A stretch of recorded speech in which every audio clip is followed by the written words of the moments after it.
before they could fall. Another student lay frozen before her, their expression forever captured in a moment of friendly greeting. This was the third one this week.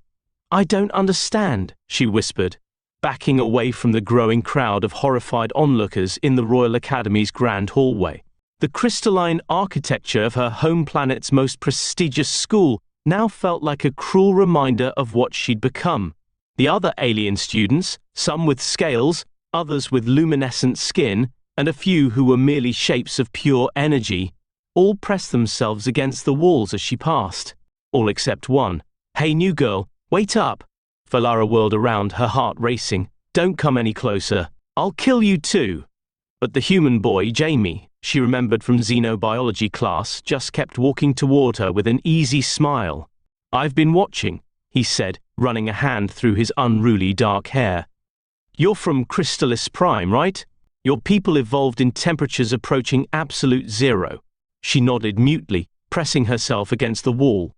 The marble beneath her fingers immediately frosted over. "Thing is," Jamie continued, now just a few feet away, "humans have this neat trick. We can regulate our body temperature pretty effectively, and we're really good at adapting to extreme conditions." Before she could stop him, he reached out and took her hand. Nothing happened. The hallway fell silent.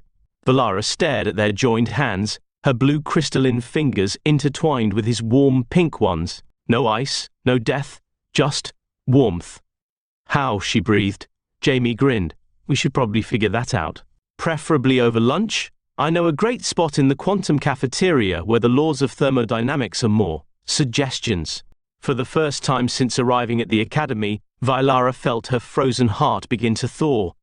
"I'd like that," she said, and smiled, careful not to show too many of her diamond-sharp teeth. "But first, we should probably help the school nurse defrost everyone I accidentally turned into ice sculptures this week." Jamie laughed. "Yeah, that might be good for your attendance record. Don't worry, turns out humans are also pretty good at breaking the ice." Valara groaned at the pun, but didn't let go of his hand. Maybe, just maybe, she wasn't as alone in this strange new school as she'd thought. The quantum cafeteria lived up to its reputation. Valara watched in fascination as her soup simultaneously existed in both frozen and boiling states until observed. Jamie sat across from her, casually catching droplets of his drink as they fell upward. "So," he said, "want to talk about what happened this morning? The whole instantly freezing everyone thing?" Valara's crystalline fingers clinked against her bowl. "It never happened back home. On Crystalis Prime, everyone's biology is adapted to near absolute zero. But here..." She gestured helplessly at the now defrosted students giving their table a wide berth. "When did it start?" "3 days ago. I was fine during orientation week, but then..." She remembered the first incident, a friendly Solarian who'd tapped her shoulder to ask for directions. The memory still made her core temperature drop with guilt. Jamie leaned forward, genuinely curious. "And you're sure nothing changed? No special academy treatments? No new environmental factors?" Valara started to shake her head, then froze. "Wait. The atmospheric adjusters in my dorm malfunctioned last weekend. Maintenance said they fixed them, but maybe they did more than fix them," Jamie finished. "Maybe they overcorrected, trying to make you more comfortable by lowering the temperature too much. Which could have triggered my body's natural defense mechanisms," Valara realized. "We automatically drop our external temperature when exposed to relative warmth, but if the adjusters kept making things colder..." "You got caught in a feedback loop," Jamie nodded. "Your body thinking it needed to get colder and colder to maintain homeostasis." Valara stared at him. "How do you know so much about xenobiology?" Jamie's cheeks reddened slightly. "I might have done some extra reading when I saw the pretty new Crystallian in my class. Not that it was stalking or anything," he added quickly, "just scientific curiosity." Now it was Valara's turn to blush, her cheeks turning a deeper shade of blue. A nearby glass of water instantly froze. "We should probably get your room's atmospheric controls checked," Jamie said, tactfully changing the subject. "And maybe talk to the Academy's Environmental Systems Department about proper alien climate protocols." "We?" Valara asked hopefully. Jamie grinned. "Well, someone's got to make sure you don't turn the maintenance crew into popsicles." Besides, he added more seriously, you shouldn't have to figure this all out alone. As they left the quantum cafeteria, Vira felt something she hadn't experienced since leaving her home planet: warmth. Not the uncomfortable heat of the Academy's regular halls, but something deeper, something that started in her core and radiated outward. She just hoped she wouldn't accidentally freeze anyone else before they fixed her room's environmental controls. Although, having Jamie around as her personal anti-freeze didn't seem so bad. The maintenance crew hovering outside Vylara's door looked terrified. Jamie couldn't blame them. The last time they'd fixed the atmospheric adjusters, they'd accidentally turned a student into a walking freezer. I promise you won't get frozen, Jamie assured them, standing between the crew and Vylara, who was keeping a safe distance. Just, maybe let me handle any necessary confirmations with her. The chief engineer, a four-armed mechaloid, nodded gratefully. The diagnostic shows the previous crew miscalibrated the thermal compensators. They set it to adjust relative to standard room temperature rather than crystalline baseline. It's been making the room progressively colder to match her dropping body temperature, creating an endless feedback loop, Jamie finished. He turned to explain to Vylara, but froze, pun unintended, at the sight of three tall crystalline figures materializing in the hallway. Mother? Father? Aunt Zyra? Vylara's voice cracked. What are you doing here? The Academy contacted us about multiple freezing incidents, her mother said, her voice like wind through ice caves. This has never happened before, Vylara. We were worried. The maintenance crew took this opportunity to practically teleport into Vylara's room, leaving Jamie alone with four crystallians. He tried not to fidget as three pairs of luminescent eyes studied him. And who? Vylara's father asked, frost forming on the walls as he spoke. Is this? This is Jamie, Vylara said quickly. He's immune to my touch, and he's helping me fix the problem. Aunt Zyra's eyebrows, delicate crystalline structures, rose sharply. Immune? A warm blood? Fascinating. She circled Jamie like a scientist, examining a particularly interesting specimen. The maintenance chief's voice echoed from inside the room. Calibration complete. The room should now properly adjust to crystalline physiology. Jamie watched as Vylara's family exchanged looks. The atmospheric adjusters, her mother said slowly. Of course, your father had the same issue during his university years on Glacius IV. I did? Vylara's father blinked. The frozen library? The ice statue debate team? How did you think you met me?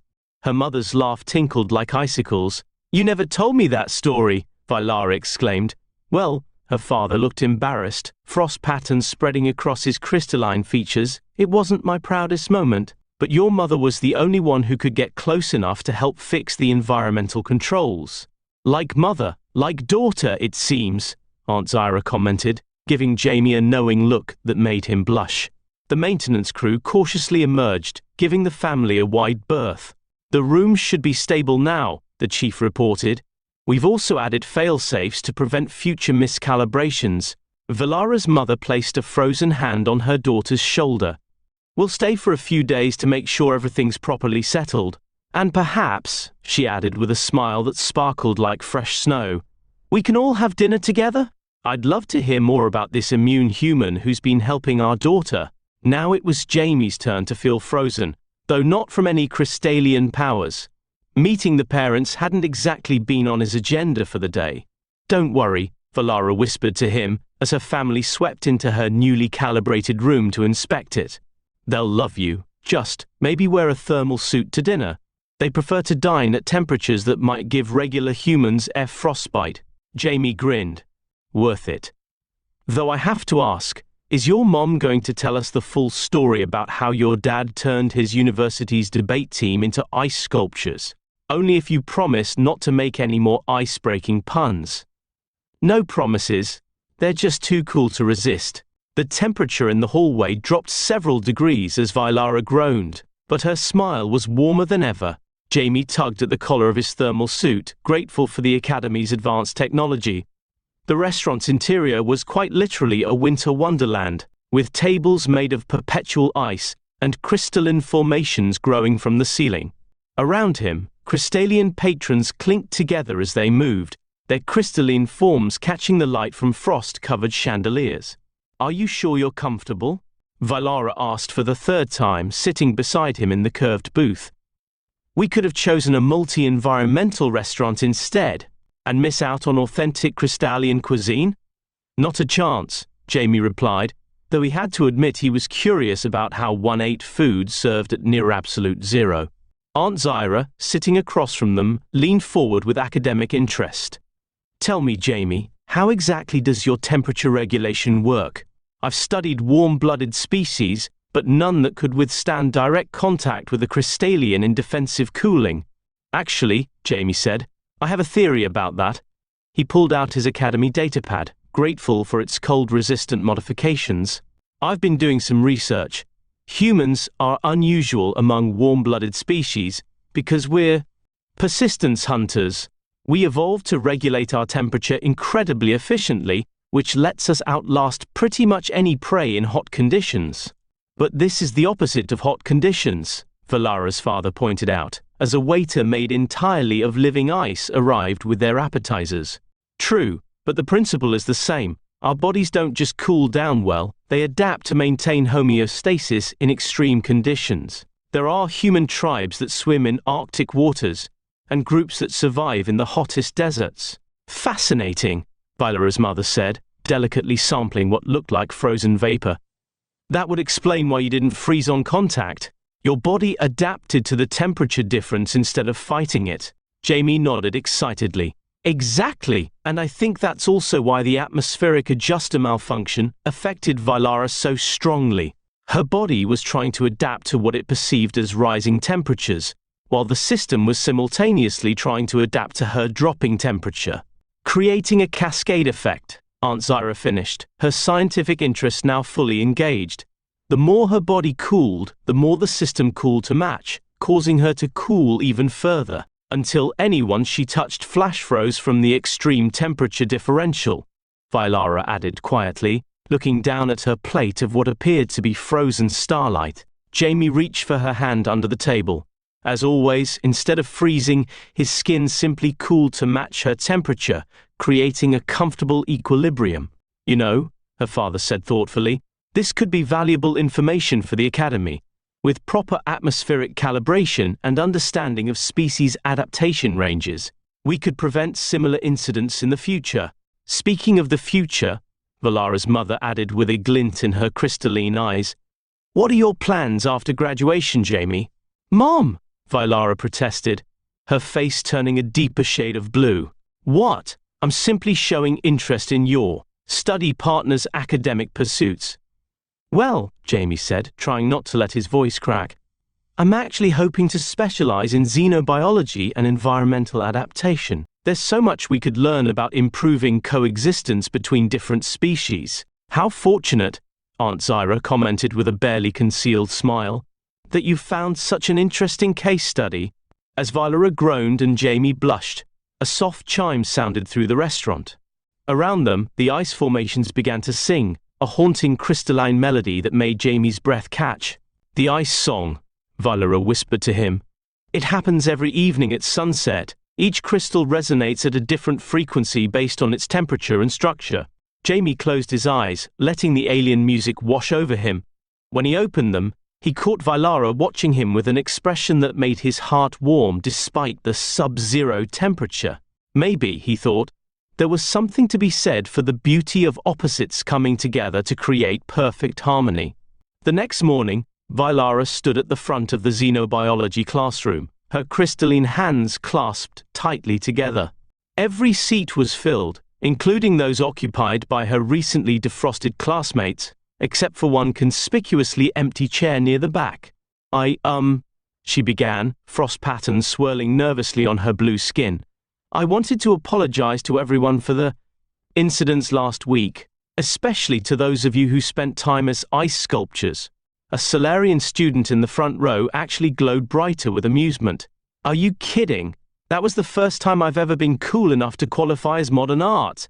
A ripple of laughter swept through the classroom, breaking some of the tension. Professor Xathrix, their many-eyed instructor, nodded encouragingly. "Perhaps you could explain what caused the phenomenon. It would be educational for everyone to understand the interaction between different species' biological systems and our environmental controls. Just then, the classroom door slid open with a hiss. Jamie stumbled in, looking like he'd gone 3 rounds with a Centaurian space whale. His uniform was rumpled, his hair was sticking up in at least 7 different directions, and there were dark circles under his eyes. "Sorry I'm late," he mumbled, collapsing into his seat. "Was up all night. Researched thermal dynamics." "Ah, Mr. Sullivan." Professor Xathrix's eye stalk swiveled toward him. Perfect timing. Miss Vilara was just about to explain the atmospheric adjuster incident. Vilara couldn't help but smile at Jamie's disheveled appearance. Actually, Jamie's research was crucial in figuring it out, though he might be too tired to explain it himself. Jamie gave her a thumbs up without lifting his head from the desk. With renewed confidence, Vilara turned back to the class. "It turns out that when the atmospheric adjusters in my room malfunctioned, they created a feedback loop with my body's natural temperature regulation. The more my body tried to cool down, the more the system matched it, causing me to cool down even further." "Like a thermodynamic cascade failure?" asked a floating brain in a jar from the second row. "Exactly. And because crystallians evolved in near absolute zero conditions, my defensive cooling reached temperatures that instantly flash froze anyone I touched." She paused, then added with a slight blush, "Well, almost anyone." Several students glanced at Jamie, who was now softly snoring. "But how come the human isn't affected?" asked another student, a writhing mass of tentacles wearing a school uniform. "Because humans are weird," Vilara said fondly, watching Jamie twitch in his sleep. "They evolved as persistence hunters with incredible temperature regulation. Instead of fighting extreme temperatures, their bodies adapt to them. When Jamie touches my skin, his body temperature adjusts to create an equilibrium." "Fascinating!" Professor Xathrix's eyes whirled with excitement. "This could have important implications for cross-species interaction protocols. Mr. Sullivan, would you care to add anything about your research?" Jamie let out a particularly loud snore. "I think," Vilara giggled, frost patterns dancing across her cheeks, "he's done enough research for one day." "Indeed," the professor agreed, "though perhaps someone should wake him before he drools on his quantum mechanics textbook. Those things are expensive to replace." As the class laughed, Vilara felt the last of her anxiety melt away. She'd been so worried about facing everyone after the freezing incidents, but now it seemed almost silly. In a school filled with beings that could teleport, spontaneously combust, or exist in multiple dimensions simultaneously, a little accidental flash freezing barely rated a mention. Still, she made a mental note to bring Jamie a triple-strength caffeine cube after class. After all, he'd lost sleep helping solve her problem. The least she could do was help him stay awake long enough to solve his own.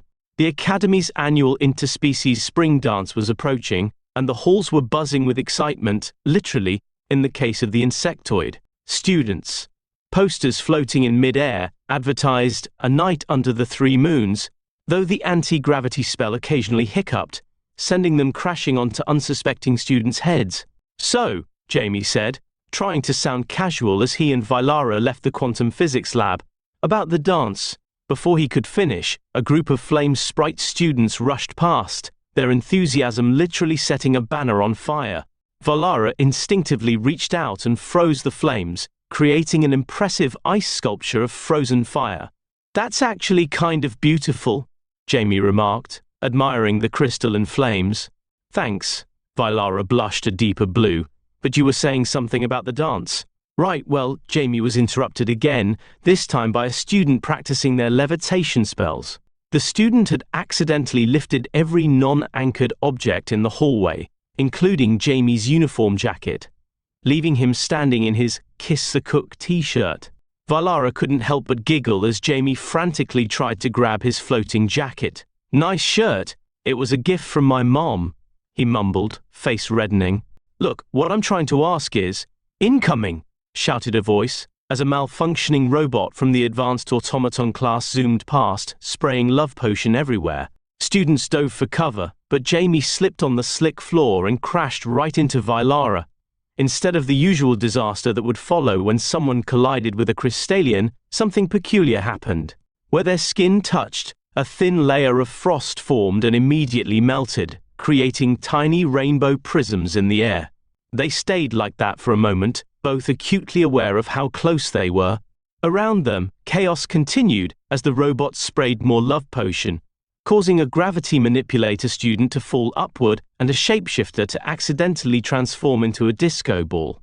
"Would you like to go to the dance with me?" they both blurted out simultaneously.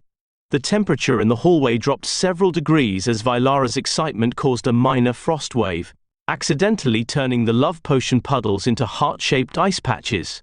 Several students went sliding, including a group of telepathy mages who are now broadcasting everyone's embarrassing thoughts about their crushes. "I'd love to," Vailara said softly, her crystalline features sparkling. "Great." Jamie grinned. "Though we might need to figure out how to dance without giving everyone else frostbite." "Actually," Vailara smiled mischievously, "I've been practicing, watch." She concentrated, and a delicate layer of frost formed in the air around her, catching the light like diamond dust. "As long as I maintain a frost barrier, I can control the temperature around me."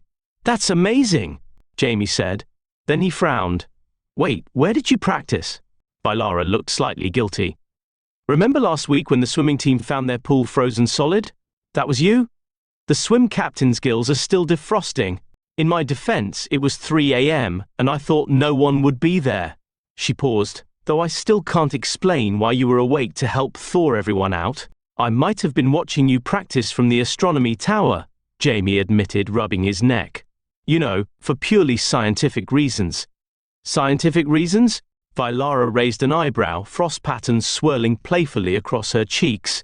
"Absolutely. The way light refracts through your frost barrier is fascinating from an optical physics perspective," he said with mock seriousness. "The fact that you look like a winter fairy had nothing to do with it." "A winter fairy, huh?" The temperature dropped another degree as Vailara blushed. Before Jamie could respond, the malfunctioning robot made another pass, this time trailing streamers that had somehow caught fire. Vailara reflexively froze them, creating a beautiful but hazardous tunnel of ice and flames. "We should probably help catch that robot," Jamie sighed, watching it zoom away, trailing chaos in its wake.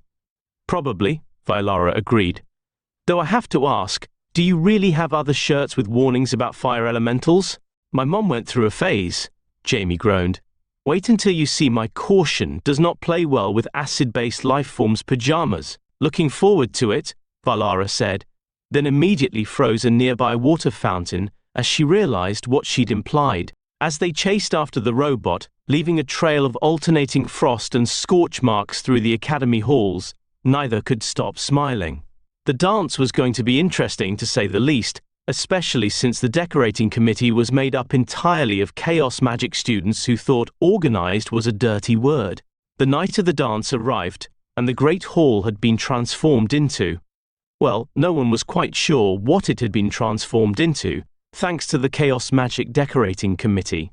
The 3 moons hung suspended from the ceiling, or maybe they were actual moons, it was hard to tell, and the dance floor kept shifting between different dimensional planes. Jamie adjusted his thermal-regulated dress robes while waiting at the base of the dormitory's quantum staircase. He'd chosen midnight blue fabric that seemed to ripple like the northern lights, a gift from Vailara's parents who had insisted on helping him dress appropriately for a Crystallian formal event. "Sorry I'm late," Vailara's voice chimed from above. The anti-gravity bubbles in the girls' bathroom went haywire again and Jamie looked up and forgot how to breathe. Vailara descended the stairs in a dress that seemed made of living ice crystals, each step creating delicate frost patterns that sparkled and swirled around her. Her usual blue glow was somehow both softer and more radiant. "You look," Jamie started, then noticed his breath wasn't fogging in the air. "Wait, you're maintaining room temperature?" Vailara beamed. 2 weeks of practice, though I did accidentally freeze my entire wardrobe while getting ready.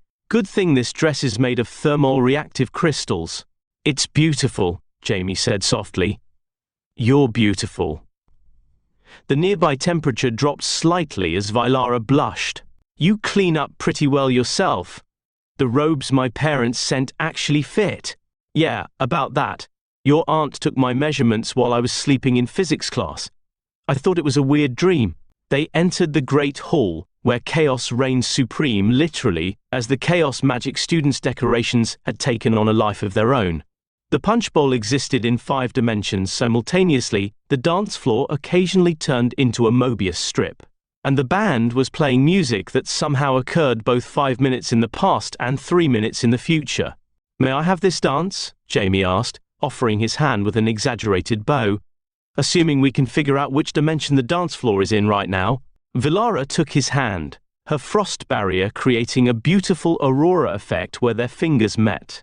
"I think it's currently somewhere between the 5th and 6th dimensions. Should be fine as long as we don't step on any paradoxes." They moved onto the dance floor, where other couples were attempting to navigate the dimensional shifts. A pair of energy beings had merged into a dazzling light show, a gravity manipulator was waltzing on the ceiling with a time shifter, and the swim team captain had finally defrosted enough to dance with 3 of her selves from parallel universes. As Jamie and Vilara danced, her frost barrier created stunning patterns in the air around them, refracting the light from the maybe real moons above. They had to occasionally dodge random objects that kept popping in and out of existence, but neither seemed to mind. "You know," Jamie said as they swayed to a song that technically hadn't been written yet, "when I first saw you in xenobiology class, I never imagined we'd end up here, dancing through multiple dimensions while trying not to create temporal paradoxes." Vilara teased. "That too. But I meant this." He gestured to their joined hands where frost and warmth met in perfect balance. "Us." The temperature around them fluctuated as Vilara's concentration wavered. "Even after I turned half the class into ice sculptures, especially after that, it was the coolest thing I'd ever seen."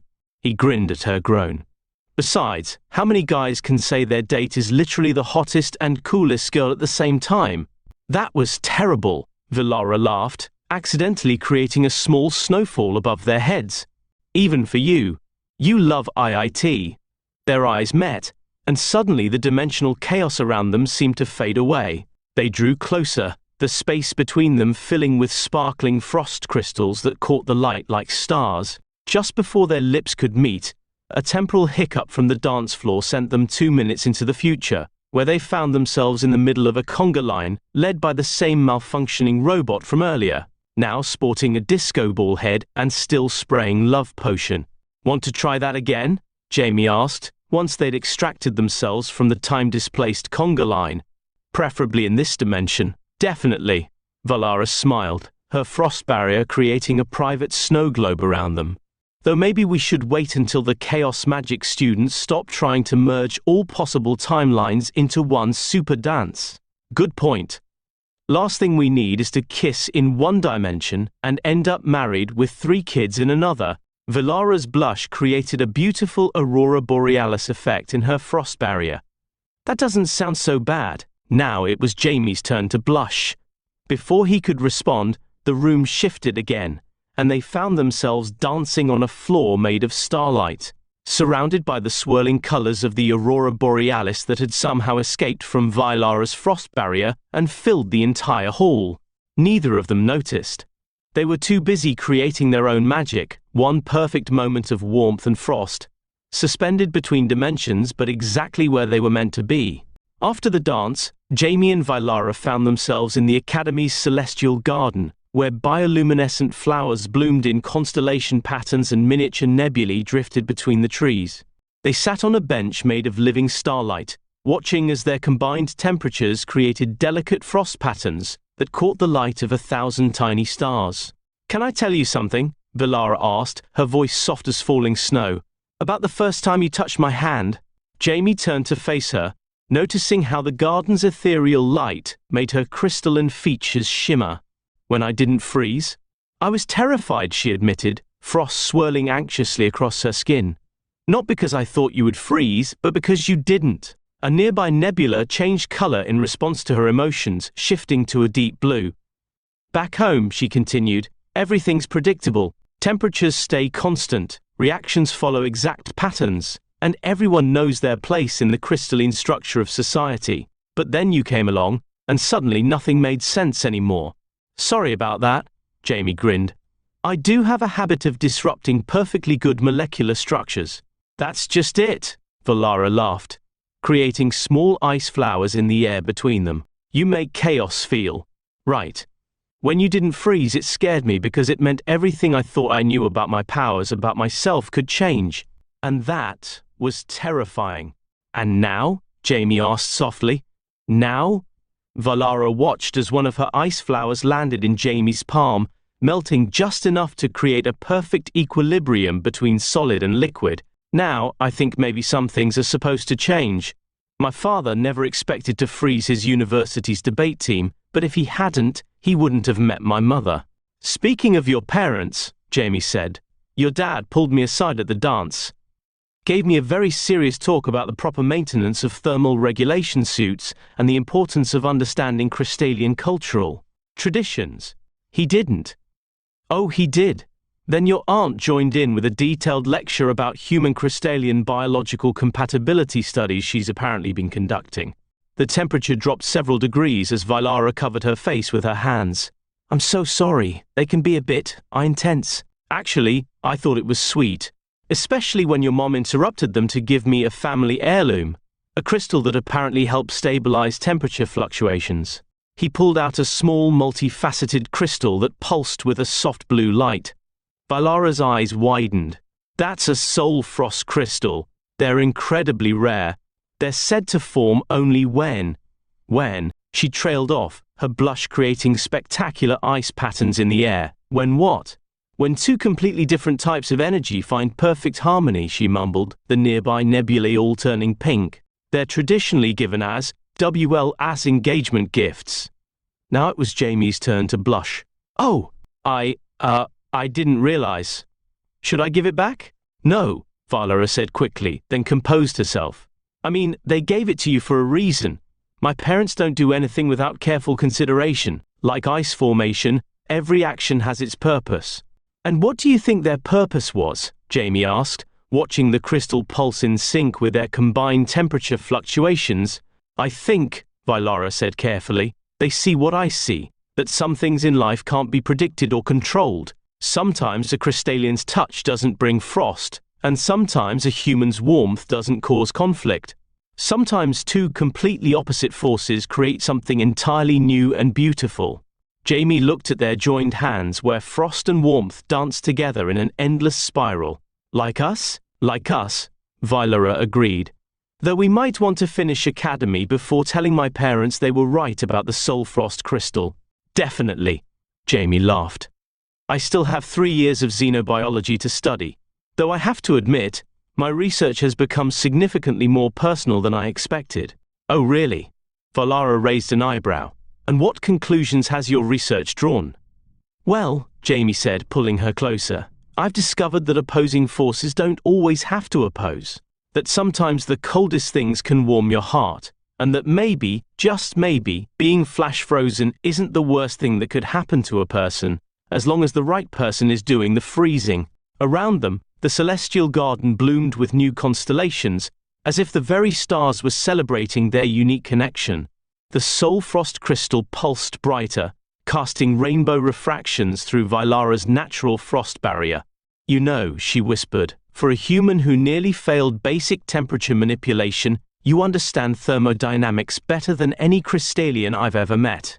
Must be because my heart's been thoroughly frozen, Jamie whispered back. That was terrible. You love IIT. Maybe I do, Valara admitted.